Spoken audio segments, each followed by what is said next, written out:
Hello and नमस्ते friends, welcome back to our channel self education with us पर। आज हम आधुनिक भारत के बारे में पढ़ेंगे। तो without any further ado let's start today's video. उत्तराधिकार युद्ध में गुरु गोविंद सिंह ने बहादुर शाह का साथ दिया। ये उत्तरकालीन मुगल सम्राट का टॉपिक है। इसमें आपको मिले जुले सारे सम्राट वगैरह जो है उनके कुछ कुछ पॉइंट्स मिलेंगे जो इम्पोर्टेंट हैं। मुगलों से स्वतंत्र होने वाले जो राज्य थे एवं उनके संस्थापक थे कुछ इस प्रकार है। अवध के सआदत खान थे, हैदराबाद के चिनकिलिच खां या निजामुल मुल्क आसफ जहां। थर्ड है रुहेलखंड, इनके शासक थे वीर दाऊद या अली मोहम्मद खां। फोर्थ बंगाल, मुर्शिद कुली खां। फिफ्थ कर्नाटक, सादुतुल्ला खां। और सिक्स्थ जो एरिया था वो था भरतपुर, जिसके शासक थे चूरामन एवं बदन सिंह। मुगल सम्राट मोहम्मद शाह ने सआदत खान को बुरहान उल मुल्क की उपाधि दी और सआदत खान का असली नाम जो था वो मीर मोहम्मद अमीन था। बहादुर शाह का पूर्व नाम जो था वो मुअज्जम था और बहादुर शाह के को शाह बेखबर के नाम से पुकारा जाता था। शाह बेखबर जो था वो उनका नेक नेम था। जहांदार शाह ने अपने शासन में लाल कुमारी नाम की वेश्या को इंटरफेयर करने का आदेश दे रखा था।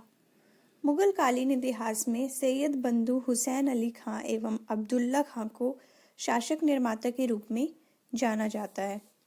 जहांदार शाह को जो है वो लंपट मूर्ख भी कहा जाता है। फर्रुखशियर को जो मतलब मुगल वंश था उसका घृणित कायर भी कहा जाता है। 1715 में एक शिष्टमंडल जॉन सुरमन के नेतृत्व में भारत आया और यह शिष्टमंडल फर्रुखशियर के दरबार में 1717 में पहुंचा।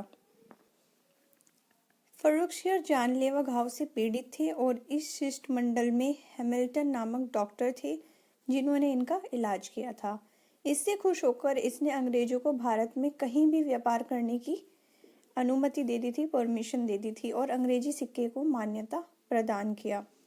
फर्रुखशियर द्वारा जारी किए गए इस घोषणा को ईस्ट इंडिया का मैग्ना कार्टा कहा जाता है। सुंदर युक्तियों के प्रति अत्यधिक रुझान के कारण मोहम्मद शाह को रंगीला बादशाह भी कहा जाता है। एक संगीतकार के रूप में मोहम्मद शाह ने अनेक ख्यालों की रचना की थी। तुरानी सैनिक हैदर बेग ने 9 अक्टूबर 1720 ईस्वी को सैयद बंधु हुसैन अली खान की हत्या कर दी थी। मोहम्मद शाह के शासनकाल में ही हैदराबाद के चिनकिलिच खान ने निजामुल मुल्क की उपाधि धारण की और 1725 ईस्वी में स्वतंत्र राज्य की स्थापना की। नोट है एक छोटा सा, हैदराबाद की स्थापना जो है वो तुरानियों ने एवं अवध की जो स्थापना थी वो ईरानियों ने की थी। अवध की ईरानियों ने और हैदराबाद की तुरानियों ने।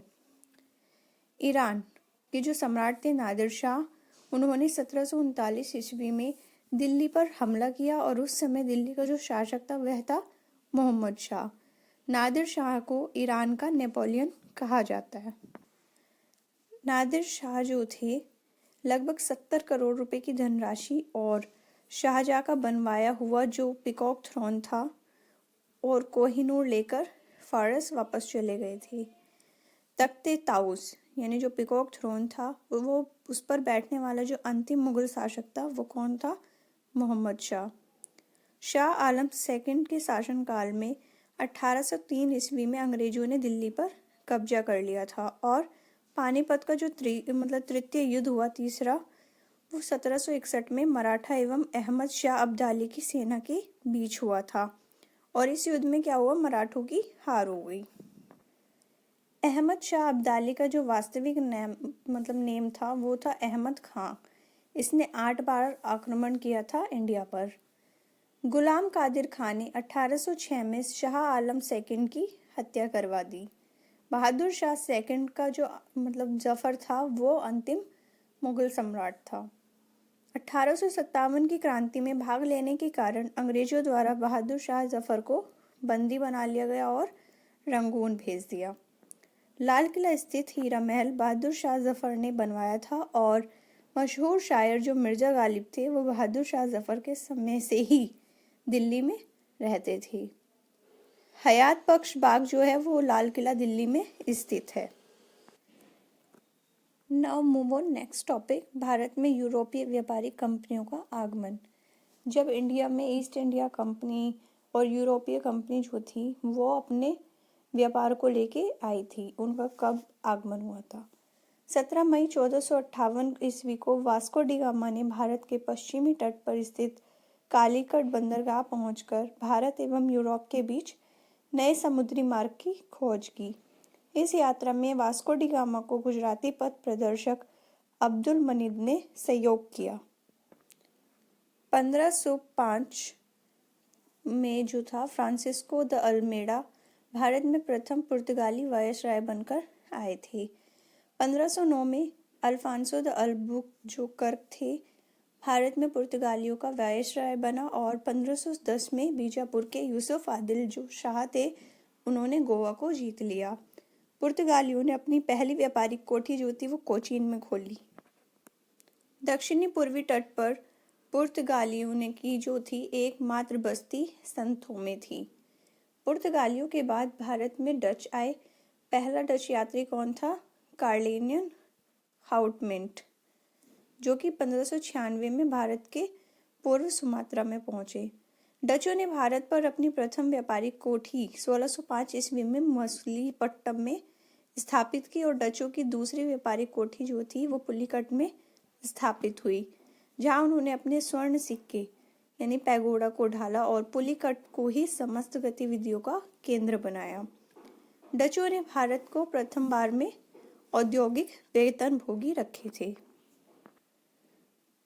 कोलाचेल की जो लड़ाई, इस लड़ाई में त्रावणकोर का जो राजा था मार्तंड, उन्होंने 10 अगस्त 1741 में एडमिरल यूस्टाचियस डी लेनॉय के नेतृत्व में डच ईस्ट इंडिया कंपनी की सेना को हरा दिया था।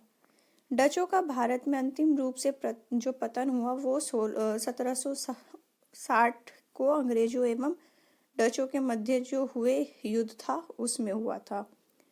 31 दिसंबर 1600 को इंग्लैंड की रानी एलिजाबेथ प्रथम ने ईस्ट इंडिया कंपनी को अधिकार पत्र प्रदान किया। प्रारंभ में ईस्ट इंडिया कंपनी में जो थे वो 217 मेंबर्स थे और पहला जो गवर्नर था वो था थॉमस स्मिथ। मुगल दरबार में जाने वाला प्रथम अंग्रेज कैप्टन हॉकिंस था, जो जेम्स प्रथम के राजदूत के रूप में अप्रैल 1609 में जहांगीर के दरबार में आया था। इस नोट को अंडरलाइन कर लीजिएगा। भारत में आने वाला पहला अंग्रेजी जहाज कौन सा था? Red dragon. 1611 ईस्वी में दक्षिणी पूर्वी समुद्री तट पर सर्वप्रथम अंग्रेजों ने मसूलीपट्टनम में व्यापारिक कोठी की स्थापना की और जहांगीर ने 1613 में एक फरमान जारी कर अंग्रेजों को सूरत में थॉमस एडवर्ड के अधीन व्यापारिक कोठी यानी फैक्ट्री खोलने की इजाजत दे दी। कौन कौन सी यूरोपियन कंपनियां थी?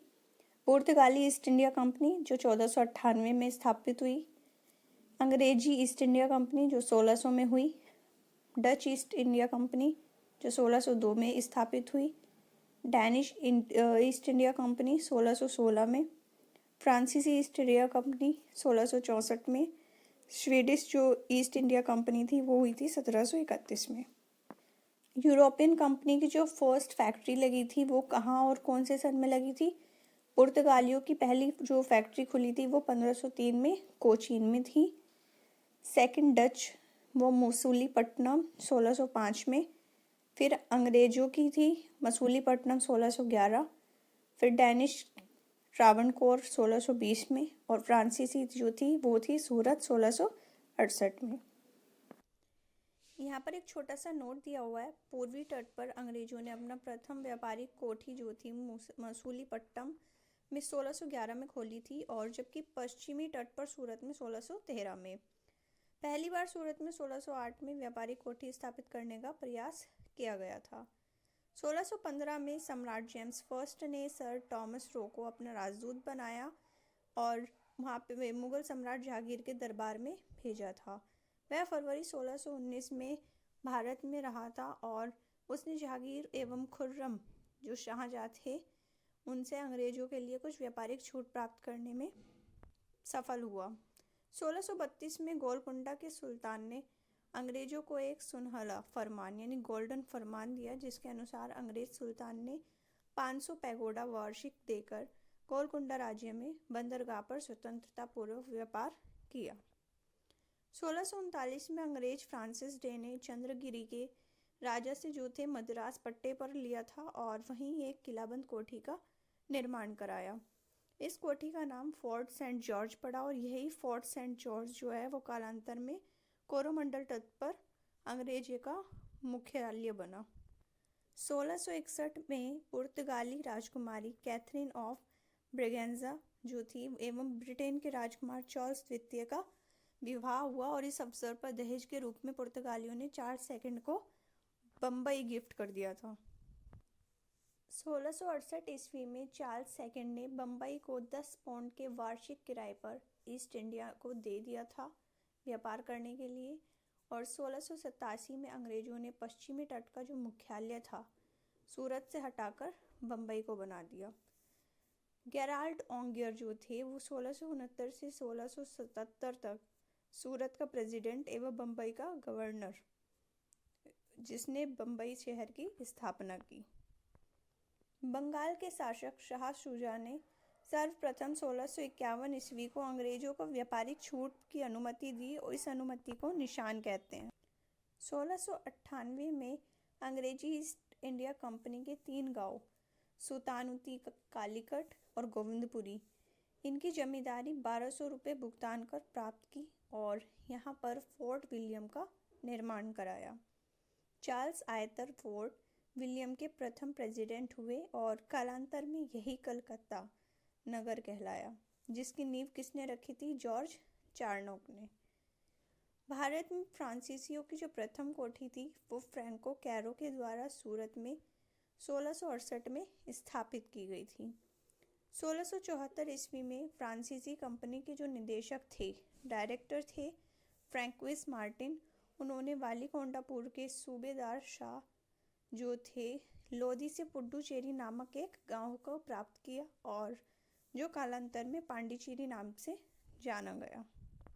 तो आज के वीडियो में हमने आधुनिक भारत के विषय में जाना, कैसे east India company, European company जो थी वो इंडिया में आई, उनकी फर्स्ट फैक्ट्रीज कब लगी, उनके संस्थापक कौन थे, कौन उन्हें लेकर आया था, इन सब के बारे में पढ़ा है। तो आप वीडियो को पूरा देखिएगा बिना स्किप किए। आई होप कि वीडियो आपके लिए काफ़ी हेल्पफुल रहेगा। Do like, share and comment and don't forget to hit the bell icon. Thank you.